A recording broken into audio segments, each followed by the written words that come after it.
South ఇండియాలోనే అతి తక్కువ ధరలకి రత్నాలను అందించే ఏకైక సంస్థ 6JVR. నమస్తే, welcome to Suman TV news. నేను మీ సాయి. పిఠాపురంలో పవన్ కళ్యాణ్ నామినేషన్ వేయబోతున్నారు. అదేవిధంగా అక్కడ ఒక సభను కూడా ఏర్పాటు చేయబోతున్నారు. సో ఏపీ వ్యాప్తంగా నామినేషన్ల పర్వం కొనసాగుతున్నటువంటి సందర్భంలో పిఠాపురం నియోజకవర్గానికి సంబంధించినటువంటి లేటెస్ట్ అప్డేట్స్ అనేటివి అటు జనసేన పార్టీలో కానీ టీడీపీ పార్టీలో కానీ ఉత్కంఠ రేపుతున్నటువంటి పరిస్థితి. సో ఓవరాల్గా పవన్ కళ్యాణ్ నామినేషన్ వేయబోతున్నటువంటి సందర్భంలో పిఠాపురంలో తాజా రాజకీయ పరిస్థితులకు సంబంధించి మనం మాట్లాడదాం. మనతో పాటు Suman TV news chief editor Keshav గారు ఉన్నారు. సార్ నమస్తే. నమస్తే. పిఠాపురంలో 23లో పవన్ కళ్యాణ్ నామినేషన్ వేయబోతున్నాడు. అదేవిధంగా ఉమ్మడి సభ నిర్వహించబోతున్నారు. రకరకాల కార్యక్రమాలు కూడా చేయబోతున్నారు. సో నామినేషన్కి పవన్తో పాటు ఇంకెవరెవరు వచ్చేటువంటి అవకాశం ఉంది? నామినేషన్ రోజు ర్యాలీగా వెళ్ళేటువంటి అంశాన్ని మనం చూడొచ్చా? అంటే పవన్ కళ్యాణ్ లేకపోయినా కానీ నియోజకవర్గంలో ప్రతిరోజు పవన్ కళ్యాణ్ తరపున క్యాంపెయిన్ నిర్వహించేటువంటి క్రమంలో కొన్ని బృందాలు పనిచేస్తున్నటువంటి పరిస్థితి ఉంది. ప్లస్ ఆల్రెడీ ఇప్పుడు అక్కడ వర్మ తెలుగుదేశం పార్టీ నాయకుడు ఆయన క్యాంపెయిన్ బాధ్యతలు తీసుకున్నారు కాబట్టి ఆయన ప్రతిరోజు నియోజకవర్గంలో ఇంటింటి యాత్రలు నిర్వహిస్తున్నారు. నాగబాబు గారు నియోజకవర్గంలోనే బస్ చేసి ఉన్నారు. ఆయన నియోజకవర్గంలో పర్యటనలు చేస్తున్నారు. నిన్న మొన్న 2 రోజులుగా యాత్రలు చేశారు. ఇంటింటికి వెళ్ళి ఓటు అభ్యర్థన చేశారు. అలానే జనసేన పార్టీ ఐడియాలజీ గురించి, పార్టీ ఇస్తున్నటువంటి హామీల గురించి అక్కడ అవేర్నెస్ తీసుకొచ్చేటువంటి ప్రయత్నం చేశారు. ఇక హైపర్ ఆది లాంటి వాళ్ళందరూ కూడా పవన్ కళ్యాణ్ మీద అభిమానంతో రోజుకు ఒకరిద్దరు చొప్పున ఈ టీంలు వెళ్ళి క్యాంపెయిన్ చేస్తున్నటువంటి పరిస్థితి ఉంది. దీంతోపాటు ఎన్ఆర్ఐలు ముఖ్యంగా కొన్ని బృందాలుగా ఏర్పడి ఎన్ఆర్ఐ బృందాలు పీఠాపురం నియోజకవర్గంలో పర్యటిస్తున్నాయి. ఆల్రెడీ 2-3 రోజుల క్రితం అయితే ఉదయ్ భాస్కర్ కొట్టే వాళ్ళ టీం మొత్తం కూడా అంటే వెహికల్స్ పెట్టారు కదా, జనసేన పార్టీకి సంబంధించి క్యాన్వాసింగ్ వెహికల్స్ పెట్టారు. సో అది జనసేన పార్టీ నాయకత్వ పరంగా చేసేటువంటి ఏర్పాట్లు ఒకవైపు అంటే పార్టీ వైపు నుంచి జరిగేవి. ఇంకోవైపు నుంచి పవన్ కళ్యాణ్ మీద అభిమానంతో కొంతమంది వ్యక్తులు అక్కడికి వచ్చి ప్రత్యేకంగా ఆయన తరపున క్యాన్వాసింగ్ నిర్వహించడం ఇంకోవైపు, ఇలా 2 అంశాల వారీగా జరుగుతుంది. సో ఈ జనసేన పార్టీ నాయకుడు అంటే నాగబాబు గారి ఆధ్వర్యంలో ఎన్డీఏ కూటమి ఒక ర్యాలీ కూడా భారీ ర్యాలీ నిర్వహించింది. సో ఒకవైపు ఎన్ఆర్ఐలు, ఇంకోవైపు పవన్ కళ్యాణ్ని అభిమానిస్తున్నటువంటి నాయకులు, సినీ గ్లామర్ ఉన్నటువంటి వాళ్ళు. ఎందుకంటే ఒక్కొక్కరు ఒక్క రోజు వెళ్తున్నారు అక్కడికి. ఆల్రెడీ హైపర్ ఆది అయిపోయింది, తర్వాత 30 years ఇండస్ట్రీ పృథ్వీ వెళ్ళొచ్చారు. నియోజకవర్గాల్లో వీళ్ళందరూ వరుసగా పర్యటనలు చేస్తున్నారు.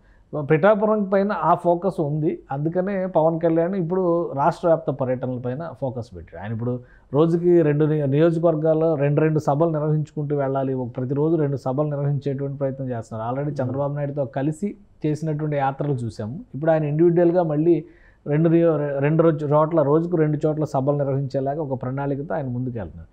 సో ఇది పిఠాపురంలో జరుగుతున్నటువంటి ఎన్నికల ప్రచార వాతావరణం ఒకవైపు, ఇంకోవైపు రాష్ట్ర వ్యాప్తంగా జనసేన పార్టీ కూటమిలోని నేతలతో కలుపుకొని సమన్వయం చేసుకుని ముందుకు వెళ్ళేటువంటి ప్రచార పద్ధతి. ఈ 3 కలిపి చేస్తున్నారు. 23వ తేదీని నామినేషన్ వేయడానికి ఒక డేట్ ఫిక్స్ అయింది. ఆల్రెడీ మనం 2-3 రోజులు అనుకున్నాం. 21, 22, 23 ఈ తేదీల్లో నామినేషన్ వేసే అవకాశం ఉంది, కన్ఫర్మ్ కావాలని. అదే సమయంలో ఒక భారీ బహిరంగ సభకు కూడా జనసేన పార్టీ ప్రణాళికలు సిద్ధం చేస్తుంది. ఇప్పుడు ఉప్పాడ తీర ప్రాంతంలో చాలా కీలకమైనటువంటి ప్రదేశం. అక్కడ చాలా సమస్యలు ఉన్నాయి. ఉప్పాడ నేతకారుల సమస్యలు ఉన్నాయి, మత్స్యకారుల సమస్యలు ఉన్నాయి. అలానే ఆ ప్రాంతంలో అభివృద్ధి లేమితో బాధపడుతున్నటువంటి ఇబ్బందులు చాలా ఉన్నాయి సముద్ర కోత వలన.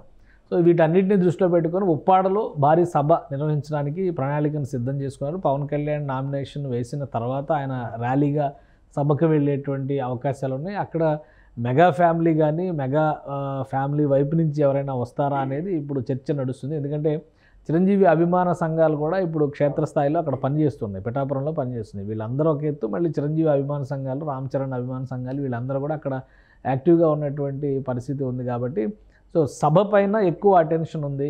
ఈలోపు ప్రతి నియోజకవర్గంలో ప్రతిరోజు 2 చోట్ల సభలు నిర్వహించేటువంటి ప్రణాళికను అమలు చేస్తూ 23వ తేదీన ఒక పతాక సన్నివేశం, నామినేషన్ వేసే రోజున ఒక పతాక సన్నివేశం పిఠాపురం నియోజకవర్గంలో ఆవిష్కరించడానికి కావాల్సినటువంటి కసరత్తునైతే జనసేన పార్టీ చేస్తున్నట్టుగా కనిపిస్తుంది. 23వ తారీఖుని ఎంచుకోవడానికి ఏదైనా పర్టికులర్ రీజన్ ఉందనుకోవచ్చా సార్, లేకుంటే నార్మల్గా?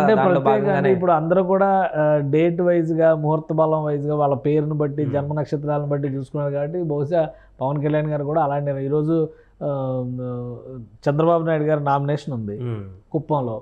కానీ చంద్రబాబు నాయుడు గారు వెళ్ళట్లా, భువనేశ్వర్ గారు నామినేషన్ పత్రాలు దాఖలు చేస్తున్నారు. ఎప్పుడు సెంటిమెంట్ ప్రకారమే ఆమె ప్రత్యేక పూజలు చేయించడము, నామినేషన్ పత్రాలు తీసుకెళ్ళి దాఖలు చేయడం, ఇట్లా అంటే ఒక్కొక్కరు ఒక్కొక్క పద్ధతిలో వెళ్తున్నారు. అంటే పవన్ కళ్యాణ్ 23వ తేదీన ఫిక్స్ చేసుకున్నారు, జగన్మోహన్ రెడ్డి గారు 25వ తేదీన ఫిక్స్ చేసుకున్నారు నామినేషన్స్. అలానే పురంధేశ్వర్ గారు ఈరోజు నామినేషన్స్ వేస్తున్నారు.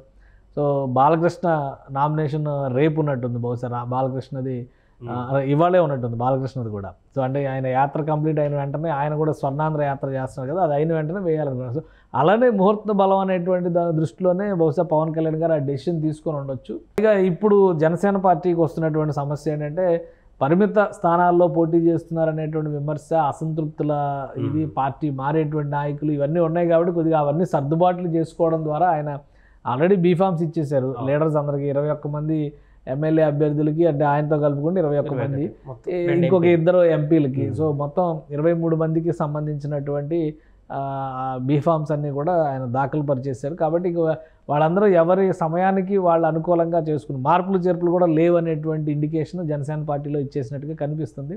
సో ఎవరి ముహూర్తానికి అనుకూలంగా వాళ్ళు వేసుకోవడం, దానికి తగ్గట్టుగా అధినేతకు సంబంధించినటువంటి ప్రచార కార్యక్రమాలని నియోజకవర్గాల్లో ఉండేలాగా ప్లాన్ చేయడం. 23వ తేదీన మాత్రం అధినేత వేసేటువంటి నామినేషన్ కార్యక్రమం ఉంది కాబట్టి పిఠాపురంలో భారీ ఎత్తున జనసేన పార్టీ బహిరంగ సభ నిర్వహించడం, ర్యాలీ నిర్వహించడం, వీటికి కావాల్సినటువంటి ఏర్పాట్లన్నీ కూడా చేస్తున్నట్టుగా కనిపిస్తుంది. ఒకవైపు నామినేషన్లు, మరొక వైపు ప్రచార పర్వంతో దూసుకువెళ్తున్నటువంటి పవన్కి మళ్ళా చిన్న చిన్న నేతలు ఎవరైతే ఉన్నారో సెకండ్ కేటగిరీ కానీ ఫస్ట్ కేటగిరీ నేతలందరినీ కూడా వైసీపీలోకి తీసుకునేటువంటి ప్రయత్నం ఇంకా కొనసాగుతుంది. ఈరోజు కూడా మాజీ మేయర్ ఎవరో జాయిన్ అయినటువంటి పరిస్థితి, ఇలాంటి రోజుకు ఒక అప్డేట్ కనిపిస్తుంది. ఇది కొంత ఇబ్బందికరంగా మారేటువంటి అవకాశం.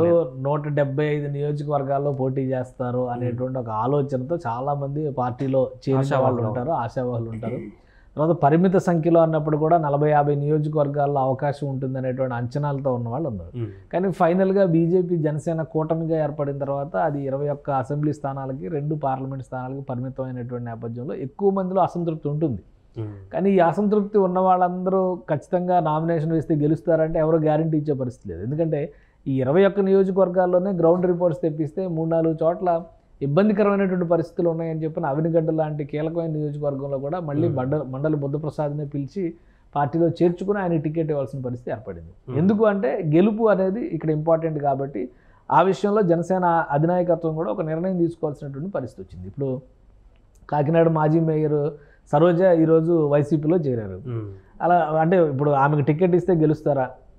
అక్కడ ఉన్నటువంటి జనసేన పార్టీ నాయకుడు ఫస్ట్ అనౌన్స్ చేసింది కాకినాడ రూరల్ నియోజకవర్గ అభ్యర్థిని అనౌన్స్ చేశారు. సో అక్కడ అనౌన్స్ చేసినాక పంతం నానాజీ అక్కడ అభ్యర్థిగా ఆయన అనౌన్స్ చేసిన వెంటనే ఇక్కడ నుంచి అసంతృప్తి మొదలైంది. పోనీ ఈ కాకినాడ మాజీ మేయర్ సరోజకి కనుక టికెట్ ఇస్తే గెలుస్తారా అంటే అది గ్యారంటీ లేదు. సో అందుకని కొన్ని నిర్ణయాలు తీసుకున్నారు. ఇప్పుడు నాయకత్వం లేక ఇప్పుడు నెల్లూరు జిల్లాలో మనుక్రాంతి రెడ్డి జాయిన్ అయ్యాడు. నిజానికి ఆయన పార్టీ కోసం చాలా సర్వీస్ చేశారు, కానీ అక్కడ ఉన్నటువంటి పరిస్థితుల్లో అకామిడేట్ చేసే వాతావరణం లేదు. అందుకనే కొంతమంది పేర్లు తీసుకుని మరి పవన్ కళ్యాణ్ చెప్పారు. ఇప్పుడు పోతిన మహేష్ విషయం కానీ, అర్బన్ నియోజకవర్గంలో ఉన్నటువంటి నాయకుడు అశోక్ సంథింగ్ ఏదో ఉంది, ఆయన ఉద్దేశం కానీ, కిరణ్ రాయల్ కానీ వీళ్ళందరికీ ఆయన ప్రత్యేకంగా పేరు తీసుకుని మరీ చెప్పారు, నేను న్యాయం చేయలేకపోతున్నాను కానీ మన ప్రభుత్వం ఏర్పడిన తర్వాత ఖచ్చితంగా మీకు న్యాయం చేస్తాననేటువంటి మాట చెప్తూ వస్తున్నారు. సో దీన్ని వాళ్ళ పర్సనల్గా తీసుకునేటువంటి క్రమంలో జనసేన పార్టీ లేకపోతే వీళ్ళు నాయకులుగా ఎదిగేవారా అంటే ఇక విత్తు ముందా చెట్టు ముందా అనే చర్చ లాగా ఉంటుంది. ఒకటేంటంటే రాజకీయాల్లోకి రావాలనేటువంటి ఆసక్తి చాలామందికి ఉండొచ్చు. డబ్బులు బాగా సంపాదించడం మొదలుపెట్టిన తర్వాత నెక్స్ట్ అధికారం కావాలనేటువంటి కోరిక వాళ్ళకు ఉండొచ్చు. కానీ అక్కడ ఉన్నటువంటి స్థానిక రాజకీయాల నేపథ్యంలో అయితే టీడీపీ లేదంటే వైసీపీ అనేటువంటి వ్యూహంలో వీళ్ళకి స్పేస్ దొరకపోయి ఉండొచ్చు. జనసేన పార్టీ ఒక 3వ ప్రత్యామ్నాయంగా కనిపించింది కాబట్టి ఒక అవకాశం తీసుకుని ఖర్చు పెట్టి జనంలో ఆదరణ పొందితే రేపు ఖచ్చితంగా జనసేన టికెట్ వస్తే మనం గెలుస్తాం అనేటువంటి ఆలోచన. కానీ ఇక్కడ ముక్కోణం పోరు వల్ల జరిగే నష్టం ఏంటనేది 2019 ఎన్నికల్లో పవన్ కళ్యాణ్ ఆల్రెడీ చూశారు. అందుకనే ఆయన కూటమి రాజకీయానికి మళ్ళీ తెరదీసినటువంటి పరిస్థితి.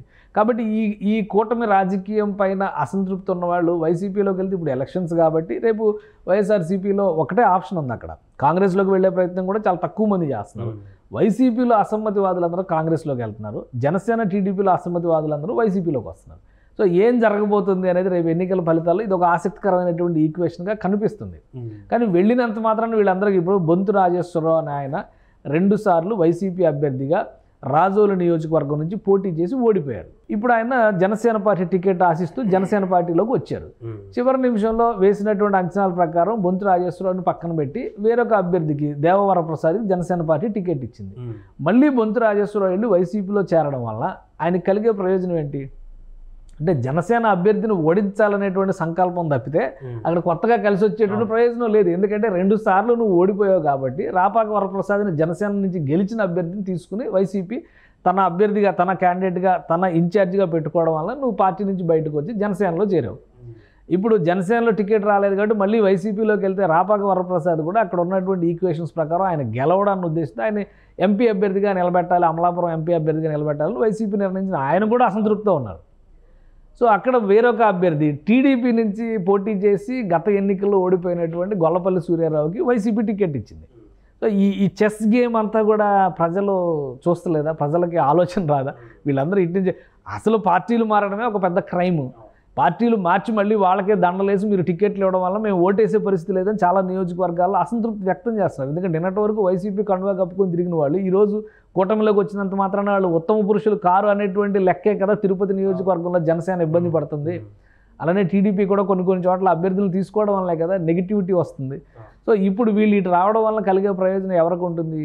కాబట్టి ప్రజలు ఆలోచిస్తారు, నిర్ణయాలు తీసుకుంటారు. అలా అభ్యర్థులు లేని చోట తిరుగుబాట్లు జరిగినాయంటే అనుకోవచ్చు. అభ్యర్థి బలమైన అభ్యర్థి ఉన్న చోట పంతం నానాజీ కంటే సరోజ బలమైన అభ్యర్థి అనుకోవడానికి ఎట్టి పరిస్థితుల్లో ఆస్కారం లేదు. అక్కడ కాకినాడ అర్బన్లో పోటీ చేస్తే అసలు ఆచూకీ ఉండే అవకాశం కూడా లేదు. అందుకే కదా టీడీపీకి వదిలేశారు ఆ సీటు.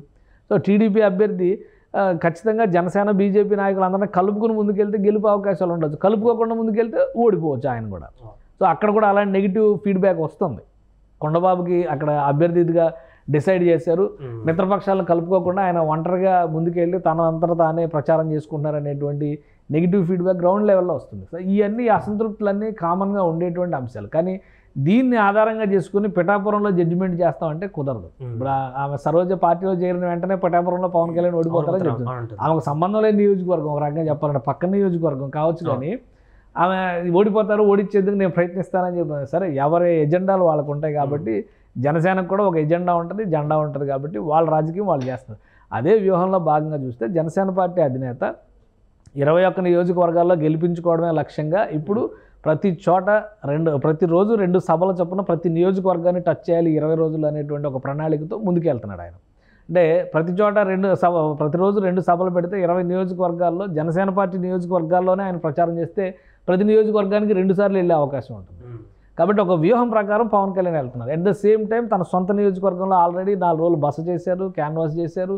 సో అక్కడ ఒక ఇల్లు ఏర్పాటు చేశారు, తనకంటూ ఒక ఇన్ఛార్జీలు అని చెప్పి కొంతమంది నియమించారు, పర్యవేక్షణ బాధ్యతలను వాళ్ళకి అప్పగించారు. నాగబాబు గారు నిరంతరం అక్కడి నుంచే మానిటరింగ్ చేస్తున్నారు. ఎన్డీఏ కూటమి పక్షాన్ని ర్యాలీలు నిర్వహిస్తున్నారు, ఇంటింటి ప్రచారం చేస్తున్నారు.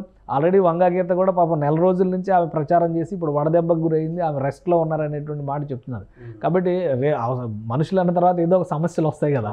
సో ఆరోగ్య సమస్యలు వచ్చినప్పుడు బ్రేక్ తీసుకోవచ్చు. ఈ 20 రోజులు మాత్రం బ్రేక్లెస్ యాటిట్యూడ్ అనేది, ఎఫర్ట్స్ అనేది చాలా క్లియర్గా కనిపిస్తాయి అనే సంకేతాలు అయితే వస్తున్నాయి. ఇక 23న నామినేషన్ పత్రాలు దాఖలు చేసిన తర్వాత అక్కడ సభ నిర్వహించిన తర్వాత నెక్స్ట్ లెవెల్లో ప్రచార వ్యూహం ఉండబోతుంది జనసేన పార్టీది. అలానే మెగా ఫ్యామిలీ నుంచి కూడా కొంతమంది పవన్ కళ్యాణ్ తరపున ప్రచారం చేసేందుకు రంగంలోకి వస్తారనేటువంటి సమాచారం కూడా వస్తుంది.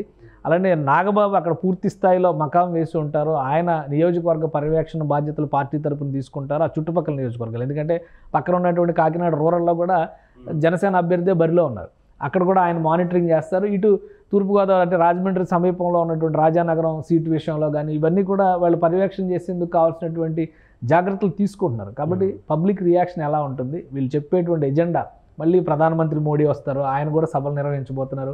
అన్ని బీజేపీ పోటీ చేస్తున్నటువంటి నియోజకవర్గాల లేదంటే మిత్రపక్షాలకు సంబంధించినటువంటి నియోజకవర్గాల దీనిపైన చర్చ నడుస్తుంది. రాజ్నాథ్ సింగ్ రాబోతున్నారు, అమిత్ షా రాబోతున్నారు. సో ఈ సభలన్నీ ఎక్కడెక్కడ ప్లాన్ చేయాలనే దాని మీద కొంత ప్రాపర్ ప్లానింగ్ జరుగుతుంది. సో అక్కడ పిఠాపురంలో కూడా ఈ జాతీయ అగ్రనేతలతో, బీజేపీ అగ్రనేతలతో ఒక మీటింగ్ పెట్టించేందుకు కావాల్సినటువంటి కసరత్తు కూడా జనసేన పార్టీ అంతర్గతంగా చేస్తుంది. కాబట్టి ఇక ప్రచార హోరు మోత మోగేటువంటి అవకాశం అయితే కనిపిస్తుంది స్పష్టంగా. సో మొత్తానికి పిఠాపురంలో 23వ తారీఖు పవన్ కళ్యాణ్ నామినేషన్ వేయబోతున్నారు. ఆ తర్వాత అన్ని నియోజకవర్గాలలో కూడా పూర్తి స్థాయిలో క్యాంపెయినింగ్ పూర్తి చేసి రాష్ట్ర వ్యాప్త పర్యటనలకు కూడా ముందడుగు వేసేందుకు జనసేనాని ప్రణాళిక రచిస్తున్నట్టుగా కనపడుతుంది. సుమన్ టీవీలో మీ పర్సనల్ అండ్ బిజినెస్ ప్రమోషన్స్ కోసం కింది నెంబర్కి కాంటాక్ట్ చేయండి.